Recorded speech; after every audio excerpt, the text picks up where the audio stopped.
The Sony a7 IV is an incredible photography camera, but it's also an incredible video camera. Coming in at $2,500, this is not a cheap camera. This is a professional camera. And it's probably the best hybrid camera that you can buy for the price. But there's a catch. There are a few things you need to know before buying the Sony a7 IV. For some of you guys, it might be a deal breaker, and for others, you might not care at all. So let's get right into the video. You gotta just press record. Hey guys, my name is Nolan with Think Media, and I'm gonna share 25 things I love about the Sony a7 IV. Most of these things have to do with video because that is how I use these cameras, is for video. But if you're a photographer, it's okay, hang in there. Because I have my buddy Omar on the Think Media team sharing his thoughts on using the Sony a7 IV for photography, so stay tuned for that. But as a YouTuber and video creator, this camera, as far as video features go, has excited me a lot. Now, of course, there's those two things I'm gonna cover at the very end, but let's get into number one. Number one, it just feels so good in the hand. The grip is nice and big. It really reminds me of the Sony a7S III. It's very easy to grab and just get handheld shots with this camera. Number two is you get that flip out screen, and I love that Sony is moving towards these flip out screens rather than just the swivel screens that you get on the back of most of their cameras. Now we're getting some flip out screens, and that's no different on the Sony a7 IV. Now you do get the dual SD card slots just like on the Sony a7 III, but there has been an upgrade. Both those slots are going to be compatible with just your normal SD card slots, but one of those card slots is also compatible with their CF Express Type A cards. Now the reason you'd want the CF Type A card is because it can read and write a lot faster than your traditional SD card. And you might need that CF Type A card if you're planning on shooting in 10-bit 4K 60 frames per second, all that kind of stuff. We're going to be covering a little bit later. Now you're also going to get the Sony NP FZ100 battery on this camera, and I really love using these batteries with these cameras. The Sony a7 IV really lasts a long time when you're vlogging. If you're shooting YouTube videos, you can get by with a lot with just one battery. On the side of the camera, you do have an option for USB-C, so you can charge your camera while shooting or even power your camera indefinitely if you want to plug in through there. Another thing I love is how easy it is to live stream on this camera. So through the USB-C port, you can plug this straight into your computer. It's going to give you a prompt, and all you have to do is select what you want to do. There's going to be a few options. You're going to hit live streaming, and it just connects flawlessly straight to your computer. And then at this point, you can use it like a webcam. You can live stream, use it for meetings, whatever you want to do, but it's really easy, really simple. And there's been some big improvements for live streaming with this camera through USB-C. Previously on the Sony cameras through USB-C, you could only go up to 720p, but now you can do 1080p up to 60 frames per second,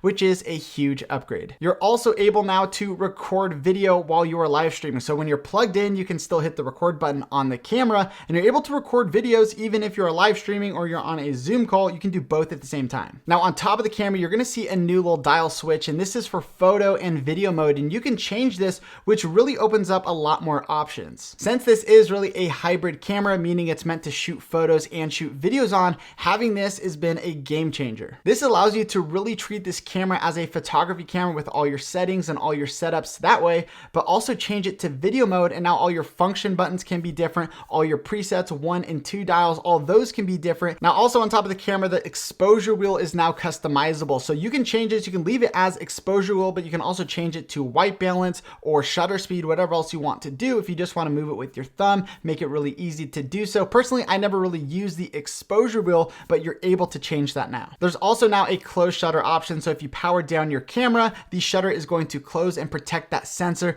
This is something that I'm really glad that Sony is implementing into their new cameras. Now you also get the electronic viewfinder, and typically you see the photographers kind of holding up to their eye and taking photos, but this is actually really nice for videographers outside when they're shooting in the sun. Being able to put your eye up to this and have a really clear image of what you're shooting is super nice. Now back on the side of the camera, you do have a full-size HDMI port. You also have a mic jack, a headphone jack, and this camera is going to be weather sealed. Now all that stuff is really about the hardware of the camera, but there is a lot going inside of this camera, and with the image that I want to talk about, this is the stuff that really excites me. And as I'm shooting this video, I keep getting reminded of the things I love about this camera. So there's probably going to be more than 25 things by the time I get to the end of this list, but hey, That's a good thing. All right, now let's talk about some of the internal things specifically for video that I love about this camera. And then after this, I'll have Omar share his thoughts on the photography side of things. First of all, the image quality. It is absolutely beautiful. And when I went out and I got footage with this camera, it looked just like my Sony a7S III. Like literally side by side, I could not tell you which one was different. And the Sony a7S III costs $1,000 more. And when you're shooting on this thing, especially something like this, you're not going to be able to tell which camera is which. Now, before I talk more about this camera and show you even more footage, I wanted to talk about today's sponsor, which is Epidemic Sound. Now, if you're someone who is making YouTube videos or just making videos for the internet, then you need music for your videos. And you want to make sure to use copyright-free music, and that's why we use Epidemic Sound. So the music that you heard at the beginning of the video was from Epidemic Sound, and we love using Epidemic Sound for a lot of reasons, but one of the reasons is on their website, it's super easy to find the music that you need. Now, for most of Think Media's videos, literally what I do is I just go on to epidemicsound.com, I type in hip hop into their search, and then for the mood, I type in laid back. And from here, we have tons of results, and any of these music options are gonna work really well in our videos. I really appreciate the quality of music that they have on their site. It's actually really, really good music that you can use for tons of different stuff. And another reason I love using Epidemic Sound is because of their sound effects. You can go to their sound effects library, and just like the music, you can search for the sound effects that you need. If you want to get your first month for free, you can go to thinkmediasounds.com, or you can check the link in the description. All right, now let's jump right back into the a7 IV review. Now, I know people are going to ask, this was actually shot on the Sony a7S III with a 20mm 1.8 lens. Sadly, I had to return this camera. I had it for 2 weeks and I shot on it as much as I could. So just know I wasn't able to do every single test that I wanted to do on that camera, but I was able to do enough. I shot a ton of video with that camera and enough to tell you that it is going to look just like these higher end Sony cameras, like the a7S III, like the FX3. You're going to get a great image out of the a7 IV. And one of the reasons that you're able to get such a beautiful image out of this camera is because you can shoot in 10-bit. Now, previously on the older Sony cameras, you could only shoot in 8-bit color depth, and basically 10-bit just means there's going to be more colors. So when you're shooting in flat picture profiles, something like S-Log3, it's really easy to grade. It's really easy to mess the colors around without having any weird artifacts happening or tons of noise happening in the shot. Now, that is a super basic way of explaining it. I'm sure there's a lot more videos explaining 10-bit versus 8-bit, so go and check that out if you're still confused on that. But basically, you're able to shoot now in S-Log3 on this camera because of that 10-bit color depth. On other Sony cameras that only have 8-bit options, it's a bit harder to shoot in log profiles. So typically people will shoot in like S-Log2, but they can't really shoot in S-Log3 because it just doesn't work so well. The image starts to fall apart. And even if you have something like a Sony a7C, shooting in S-Log2 in that flat picture profile with the 8-bit color depth, it's actually kind of hard to get the image just right. And this is because you have to overexpose and then grade it later and make sure there's no noise. And if it's too dark and your ISO is too high, then you can't shoot in S-Log2. It's really just a mess. But now, everything has changed. We're getting 10-bit on these Sony cameras and we're able to shoot in log picture profiles. And honestly, it's easier to shoot in S-Log 10-bit 3. Yes, it's going to take up a little bit more space, but it is so much easier to actually go out and get a nice shot. Really what this means is when you go at the a7 IV and you want to get a very high quality picture quality, it's pretty easy to do so. You can just shoot how you would normally shoot. You don't have to overexpose your image or do anything weird like that. You just shoot everything in S-Log3 at the native ISO and you're getting really clean, really good looking images. Now on this camera, you're also able to shoot in S-Cinetone, which is kind of a newer thing that the cheaper end of Sony cameras have started to implement into their cameras. On this camera, we also get the new Sony menu system, which I much prefer over the older menu system. And there's actually a few new features found in this menu system that you can use on this camera that isn't available onto other cameras. I think they're going to release it out to like the a7S III and other higher end Sony cameras in the future. I sure hope so, but right now these are just found on the Sony a7 IV. And that is focus breathing. And this is a really cool effect that the a7 IV can do, which basically just crops your lens in a little bit so that there is no more focus breathing in your lens. Now this shot right here is focus breathing turned off. And if you look at the edges, it's gonna jump around a lot as it is focusing. Now this is not a zoom lens, this is a prime lens, but as it focuses, it almost looks like it's zooming in and zooming out a little bit. Now when we turn on the focus breathing assist, it's gonna crop in just a little bit, but when we move in this action figure, we can see that there is no more focus breathing. And for me as a videographer, this is such a cool thing to see them adding into their cameras. Now the autofocus is the best it has ever been. It goes up there with the Sony A1. This thing is literally going to keep you in focus. It has that eye autofocus. It even has the animal eye autofocus that some of the higher end cameras don't have. This one has all the good stuff, all the autofocus stuff you're going to need. Another one of these new features is focus mapping. So if you're in manual focus, instead of your traditional peaking that you would see on the screen, this is kind of a new way to see what is in focus. Now I love the idea of this feature, but to me, it is way too hard to see. It kind of feels like a beta version that they shouldn't have released. It just doesn't work so well. I can't see myself actually using it. So this is definitely a feature that I'm excited to see get developed, and I just hope that they make it better and better, because this is something I would use if it didn't look all blocky and chunky and hard to see, but eventually I can't wait to use this feature. You also get dual native ISO on this camera. So in S-Log3, when you're shooting, 800 is going to be your native ISO. And then this jumps up to 3200 ISO for your second native ISO. All this means is that when you're shooting video and you start jumping up your ISO, instead of it getting grainier and grainier, it's still going to happen. But once it hits 3200 ISO, it's going to reset and it's going to look perfectly clean again. The A7 IV also has incredible IBIS, which is that in-body image stabilization. So that sensor is actually going to stabilize. So even if you have a lens that doesn't have that optical stabilization, you can get really steady shots with this camera. Personally, I really love the in-body image stabilization. It's literally saved me so many times, and this is going to work in every single mode, 4K, 30, 24, 60, 120 frames per second, whatever you're shooting in, you can use the IBIS. Previously on the A7 III, if you had an external monitor plugged in, basically you'd lose a lot of features and the autofocus wouldn't work so well, but that's not the case anymore. When you plug in an external monitor to this camera, you still have the autofocus, you still have everything working perfectly. However, the only thing that Sony has not fixed yet on their cameras, which I hope they do this in a firmware update, because I think they could. I mean, I don't know, but I think they could, which is to make it that when your HDMI info displays to the external monitor, your screen goes black. And this is normal on all Sony cameras. What you do is when you plug in the external monitor, you just don't have the HDMI info displayed, so you have a clean feed on your monitor. Now, this actually isn't one of the two things that I don't like. I just wish that they would fix it in a firmware update, but you get that on all the Sony cameras right now. Now, I also love that you can connect the camera to an app. If you're a solo shooter, you can connect it to your phone, and they have a free app that you can use, and it's pretty low latency. So this is really perfect for the solo creators. If you're trying to set up a shot of just yourself, you're able to connect this to your camera and get a really clean feed. I love this on the Sony cameras. I love using it all the time for me as a solo creator. And so that is a huge hack with this camera. Now, another frustrating thing about older Sony cameras is when you shoot in 4K at 30 frames per second, there is a little bit of a crop there. So on my Sony a6600, even on the Sony a7 III, when you shoot in 4K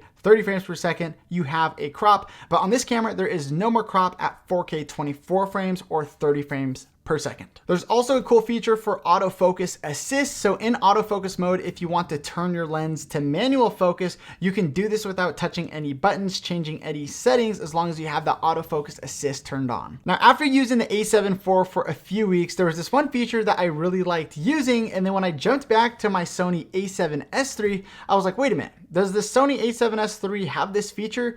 And it didn't. And I was kind of shocked because I was used to using this feature and I really enjoyed it. And that is the APS-C crop mode. So on the A7 IV, if you're vlogging, if you're shooting video, you can actually set this to a custom button. And this is gonna crop in, and you can still shoot in 4K, but you are in crop mode, so you can get a tighter shot. And this was super useful when I was vlogging because I just brought one zoom lens with me. And if I wanted to get in a little bit tighter, then I could do that with that button. Now, the last thing that I love about this camera, and honestly, I probably left certain things out, so I'll make sure to comment down below if I left anything out, and I also would love to hear your thoughts on this camera. Let me know if you're thinking about picking one of these up, or maybe if this is a camera you'd love to upgrade to eventually. Let me know in the comments. I'd love to chat to you there. But what I love about this camera, and a lot of people dog on this, is the 4K 60 frames per second. So you can actually shoot in 60 frames per second in 4K in 10-bit on this camera. And honestly, it looks good. These shots right here were shot in 4K at 60 frames per second. And I think it's beautiful. I love that we still get that 10-bit footage,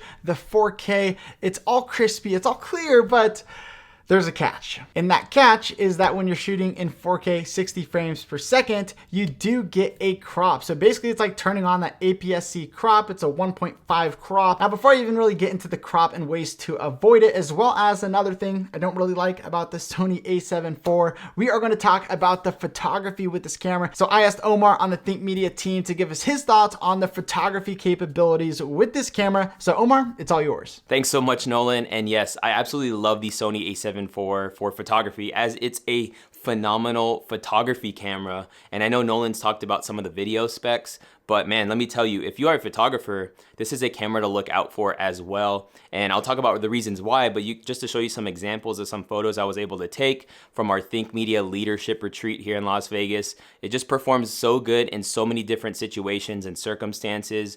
And you know, one thing I absolutely love about this camera for photos particularly is its megapixel count. It gives you 33 megapixels, which I believe is a sweet spot. I think the last time I actually messed with photos with around that much was when I had an A7R II that had around 40 megapixels or so. And what I loved about having this megapixel count was for a few reasons. One being that you can crop into your image and retain a lot of detail, because at 33 megapixels, you're gonna get a lot of detail even when you crop in. So maybe you're doing it for social media or you're doing it for other things. It's just nice to have that flexibility. The other level of flexibility you get because of the megapixel count is the dynamic range. With over 15 stops of dynamic range, you could take a photo with lighting behind you and have enough detail that you can actually bring down the highlights of the bright areas and bring up the shadows, and you would think that a light is hitting the subject that you're taking. And it's something I love about, you know, my previous Sony cameras. And so I love that Sony was able to push the limits when it came to the megapixel count. And I don't think it's overkill, because the Sony a7 IV, coming in at over $1,000 more than this camera, has a 61 megapixel count, which I think is just way too much for most people. But 33, what a sweet spot. Most cameras come in at around 24 megapixels, so that extra notch is gonna be really nice. The next thing that I love about this camera for photography is its autofocus capabilities. This camera has a fast hybrid autofocus system that really could be trusted whether you're shooting humans, dogs, or even birds. Yes, you would lock in on the eyes of humans, dogs, and birds, which that's crazy. So if you're in a landscape and things like that, it's phenomenal for that. But if you're shooting people, you know, with a camera, of course, but it's gonna be a great time saver, because you're gonna nail the shot right when you take it, because it's gonna lock into their face, which is super nice for people just getting into photography. And then the next thing that I absolutely loved kind of came with the ergonomic factor of the camera. Just how they built the switches on the top to transition from photo to video is something I absolutely love. No longer do I have to like go into a menu or switch a dial a million different ways. It's just one switch and then you're in photo mode, which is so awesome and makes it so easy to use. So it's really crazy how they're really giving you professional features with the ease of use because of the autofocus and the ergonomics as well. But I really had a joy using this camera, and I'm excited to actually use this camera for like legit work, like weddings and portraits and things like that, because I know it'll crush. But all that to say, a phenomenal camera for photography, and I think it's just really something to consider when you're investing into a camera or a camera body, is what am I getting out of this camera? And in many cases, you'll buy a camera that's really good with just video and doesn't really shine in photography, or vice versa. But what I love about the a7 IV is it's the perfect hybrid camera. But passing it back to you, Nolan, to talk more about this camera. Thanks, Omar, for chiming in on the photography side of things, because I definitely don't do photography as much as I can, and you're just a beast. But I totally agree with Omar. I think this is the best hybrid camera you can buy. It's definitely the best camera a content creator could buy. If you're looking for a camera that's under $2,500, you will not find a camera with these specs that is this good, looks this good. It just has so much to offer. And I really wanted to throw that in there before I tell you the two things that I don't like about this camera. And honestly, it might not even affect you. Maybe it will, depending on what you're shooting. So let's talk about that, because for some of you, you might not see an issue. Maybe you don't shoot in 60 frames per second often. Maybe you just do talking head stuff like this. Well, that's going to be perfect for you. But I know for a lot of people out there, and for people like me, you do shoot slow motion, whether it's for B-roll or certain short films or music videos, whatever you're doing using this camera, you are going to need some slow motion. And it is really nice to have 4K resolution resolution at 60 frames per second, but if you want to have that full frame look, you do need to jump down to 1080. However, I'm really glad that the option is there for 4K 60 frames per second, because most of the time I would want to try and get that shot to work first, because that extra resolution just makes it so much sharper. It gives you the ability to stabilize or crop into your shot, and so I do want to shoot in 4K when I can. So really the workaround for this would be to get some wider angle lenses for this crop mode, which kind of sucks to try and get a lens specifically for a crop mode, but you could do this. And the nice thing about this though is you can get the APS-C lenses made for the crop censored Sony cameras, like the Sigma 16mm 1.4. You could throw that onto your A7 IV and use that lens. And there won't be any vignetting if you're shooting in 4K 60 frames per second, because it crops in and it's gonna give you the same look as something like a ZV-E10. And honestly, getting a lens like that might just be the way to go if you're shooting a lot of 4K 60 frames per second. However, I think a lot of people are going to upgrade from this camera from something like a ZV-E10 or something like the Sony a6600, a6400, because this is just a much more professional camera. And I know a lot of people who have those cameras who have the APS-C size sensors, and they want to upgrade to a Sony full frame system. Now the A7C has been an option, but that didn't have 10 bits, and the A7S III was just a bit too expensive. And so this camera really is that perfect middle ground. It's a fantastic camera to upgrade to if you want to shoot high quality videos and photos, shoot an S-Log3, have all that dynamic range, all the beautiful colors. And so this camera makes a lot of sense for upgrading from an APS-C size camera. Now the reason I make this point of the upgrade from the smaller lens to the bigger lens is because those people can just look at shooting 4K 60 frames per second as shooting on an APS-C size sensor, but in 4K 60 frames per second in 10-bit color depth. Now just imagine if the Sony ZV-E10 had 4K 60 frames per second, or even if it had 10 bits. A lot of people would be using that camera. So I think for a lot of people, oh, hi Willow, hi. So I think for a lot of people like me who may be disappointed by the 4K 60 crop, there are workarounds, and it's definitely worth still getting this camera even though it has the crop. Now the second thing I really don't like about this camera is the rolling shutter. Basically, when you move your camera really quickly, it's gonna give you this jello effect. Now if you own something like the Sony a6000 series, the ZV-E10, even the a7 III, you are familiar with this rolling shutter. And so if you're used to it and you don't really care or don't really find it an issue, then this is an easy upgrade for you. However, if you are someone who shoots a lot of videos where the camera is moving very fast and jittery, and you do notice the rolling shutter kind of ruining some of your shots, then this might not be the camera to upgrade to. You might need to save another $1,000 and just get the Sony a7S III, because that camera does not have that crazy rolling shutter. Now, I think there is a large percentage of people though who rolling shutter is never going to affect their work. If you are someone making online content and videos, you're probably gonna have your camera on a tripod like this, talking to the camera for a lot of the stuff that you do. Or maybe you throw it on a tripod and you get some panning and tilting, or you get it on a gimbal, and all this stuff, really the rolling shutter isn't going to affect this footage because the camera's not moving side to side or up and down really fast. But if you are someone who's going to vlog a lot and maybe you're shaking the camera around a lot, you are going to notice this. And when I was vlogging on the camera, I did notice some of the rolling shutter. For me, when I was vlogging on the camera, most of the time I never had an issue or even noticed the rolling shutter, except when I was setting up my shots to vlog or setting them down. You could see that it looked a little bit jello-y. But I used this camera all day long at the Think Media Leadership Retreat, and I was getting B-roll and just different shots of people, and I didn't notice any issues with the rolling shutter. So yes, you can vlog on the Sony a7 IV, and turning on the stabilization with IBIS is actually going to help a bit with that rolling shutter and kind of get rid of that. So most people aren't going to have an issue with the rolling shutter. However, if this camera really didn't have any rolling shutter, it would be an easy buy for me rather than getting the a7S III. I would just get the Sony a7 IV. Overall, this camera has absolutely leveled up in almost every single category. It's a fantastic photo camera, a fantastic video camera. It still blows my mind that you can literally compare this footage to something like the Sony a7S III and not tell a difference. I love to see it. But if you're still not sure if you should get the a7 IV, the Sony a7S III, or the Sony a7C, I have a video just for you. It's the Sony full frame buyer's guide. Which one should you buy for video? Click on the screen. I'll see you guys in the next video.